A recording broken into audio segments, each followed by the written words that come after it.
नमस्कार, मैं शिवानी त्रिपाठी और आप देख रहे हैं जन एक्सप्रेस। आज की खबर एक सवाल से शुरू होती है। क्या कोई केंद्रीय मंत्री अपने ही मंत्रालय की योजना से करोड़ों की सरकारी सब्सिडी ले सकता है? अगर ले सकता है तो क्या ये पूरी तरह नियमों के तहत है या फिर ये सत्ता और सिस्टम के बीच हितों के टकराव यानी कॉन्फ्लिक्ट ऑफ इंटरेस्ट का बड़ा मामला बन जाता है? आज देश की राजनीति में एक ऐसा खुलासा सामने आया है जिसने कई गंभीर सवाल खड़े कर दिए हैं। आरोप है कि केंद्रीय कृषि एवं किसान कल्याण राज्य मंत्री भागीरथ चौधरी को उनके ही मंत्रालय के अधीन आने वाले राष्ट्रीय बागवानी बोर्ड यानी NHB से खीरे की खेती के लिए करीब 99,60,000 रुपए की सब्सिडी मिली। सबसे बड़ा सवाल यह है कि जिस बोर्ड ने ये सब्सिडी मंजूर की, उसी बोर्ड के पदेन उपाध्यक्ष भी खुद मंत्री भागीरथ चौधरी हैं। विपक्ष इसे सीधे सीधे पद के दुरुपयोग और सरकारी सिस्टम के इस्तेमाल का मामला बता रहा है, जबकि अब तक मंत्री की ओर से इन आरोपों पर कोई सार्वजनिक सफाई सामने नहीं आई है। आखिर पूरा मामला है क्या? क्या नियमों का पालन हुआ है? क्या कहीं हितों का टकराव हुआ और क्यों इस पर राजनीति गर्मा गई है? आइए आपको विस्तार से बताते हैं ये पूरा मामला।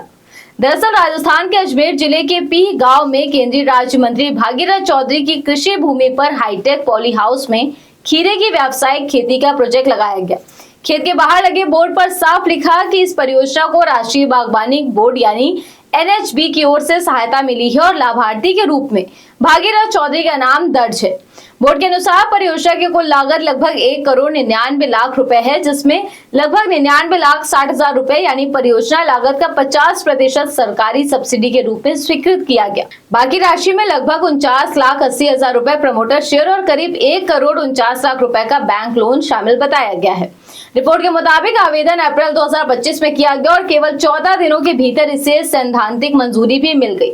मार्च 2026 में अंतिम स्वीकृति के कुछ ही समय बाद सब्सिडी की राशि सीधे बैंक के लोन खाते में जमा कर दी गई। यहीं से विवाद शुरू होता है। राष्ट्रीय बागवानी बोर्ड कृषि मंत्रालय के अधीन काम करता है और कृषि राज्य मंत्री होने के नाते भागीरथ चौधरी इस बोर्ड के पदेन उपाध्यक्ष भी हैं। हालांकि नियमों के अनुसार अंतिम मंजूरी देने वाली समिति में अध्यक्ष और उपाध्यक्ष शामिल नहीं होते, लेकिन सवाल ये उठ रहा है कि क्या किसी मंत्री को अपने ही मंत्रालय की योजना का लाभ लेना नैतिक रूप से उचित है? दूसरा बड़ा सवाल ये भी है कि प्रधानमंत्री कार्यालय को दी गई संपत्ति संबंधी घोषणा में उन्होंने इस कृषि भूमि का तो जिक्र किया, लेकिन इस लंबित परियोजना की जानकारी क्यों नहीं थी? रिपोर्ट में यह भी कहा गया है कि नियमों के अनुसार मंजूरी से पहले संयुक्त निरीक्षण जरूरी होता है। फिर इतनी तेजी से पूरी प्रक्रिया कैसे पूरी हुई? क्या सभी प्रक्रियाएं सामान्य तरीके से हुई या इस मामले में किसी तरह की विशेष प्राथमिकता दी गई?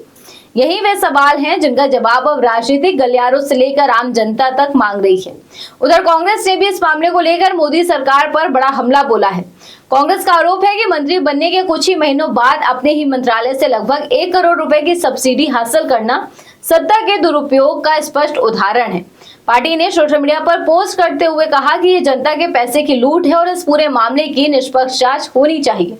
कांग्रेस ने यह भी मांग की है कि भागीरथ चौधरी को तत्काल मंत्री पद से हटाया जाए और पूरे मामले की स्वतंत्र जांच कराई जाए। वहीं मंत्री कार्यालय को भेजे गए सवालों पर ईमेल मिलने की पुष्टि तो हुई, लेकिन खबर लिखे जाने तक कोई आधिकारिक जवाब सामने नहीं आया। ऐसे में विपक्ष के आरोप और भी तेज हो गए हैं।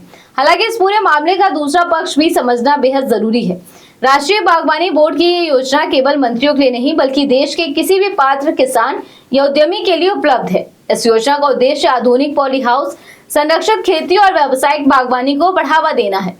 नियमों के अनुसार पात्र लाभार्थी परियोजना लागत का अधिकतम 50% या तय सीमा तक सब्सिडी प्राप्त कर सकते हैं। यानी यदि सभी पात्रता शर्तें पूरी की गई हो तो केवल आवेदन करना अपने आप में नियमों का उल्लंघन नहीं माना जाता। लेकिन सार्वजनिक जीवन में बैठे लोगों से केवल कानूनी नहीं बल्कि नैतिक जवाबदेही की भी अपेक्षा की जाती है। इसीलिए इस मामले में असली सवाल नियमों से ज्यादा पारदर्शिता और हितों के टकराव का बन गया है। अब निगाहें इस बात पर टिकी हैं कि क्या कृषि मंत्रालय, राष्ट्रीय बागवानी बोर्ड या खुद केंद्रीय मंत्री भागीरथ चौधरी इस पूरे विवाद पर विस्तृत सफाई देंगे या नहीं? क्या सरकार इस मामले की जांच कराएगी या ये केवल राजनीतिक आरोप प्रत्यारोप बनकर रह जाएगा? फिलहाल इतना तय है कि करीब 1 करोड़ रुपए की सब्सिडी ने दिल्ली की राजनीति में नई बहस छेड़ दी है। अगर पूरी प्रक्रिया नियमों के अनुसार हुई तो सरकार को सभी दस्तावेज सार्वजनिक कर पारदर्शिता दिखानी चाहिए और यदि कहीं भी हितों के टकराव या नियमों के उल्लंघन की पुष्टि होती है तो निष्पक्ष जांच और उचित कार्यवाही भी उतनी ही जरूरी है। लोकतंत्र में जवाबदेही ही सबसे बड़ी ताकत होती है और जनता इन्हीं सवालों के जवाब का इंतजार कर रही है। फिलहाल इस पूरे मामले में अंतिम सच्चाई किसी आधिकारिक जांच या सरकार की विस्तृत सफाई के बाद ही सामने आएगी। आज हमारा उद्देश्य आपके सामने सभी प्रमुख तथ्य और दोनों पक्ष रखना है। इस खबर पर आपकी क्या राय है? क्या ये नियमों के तहत मिली सब्सिडी है या फिर हितों के टकराव का गंभीर मामला? फिलहाल मामले की जांच अभी बाकी है। देश दुनिया की ऐसी तमाम खबरों को जानने के लिए आप देखते रहिए जन एक्सप्रेस। धन्यवाद।